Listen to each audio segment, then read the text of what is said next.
So medyo sinipag tayo maglinis ng bike ngayon. Medyo lang naman. Hindi natin lilinisin whole bike. Yung drivetrain lang ang lilinisin natin. Tinatamad talaga ako. Siyempre gamit natin ng Tito Wo degreaser. Squeaky clean pare.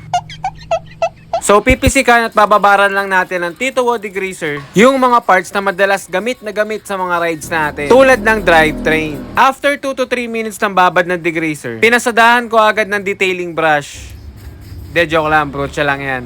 Ito kasing drivetrain, yung pinaka main engine natin dito sa bisikleta natin. Gamit na gamit. Kaya ito yung mas prone talaga sa dumi, sa alikabok, sa lupa, sa grease, at sa kung ano-ano mang umido. Lalong-lalo na tong chain. Sumisingit at sumusuot talaga yung mga alikabok dyan. Kaya yan dapat yung mas pinakatutukan nyo sa paglilinis ng bike. Sabi nga nila, a clean bike is a fast bike. Well, depende kung maniniwala ka sa kanila.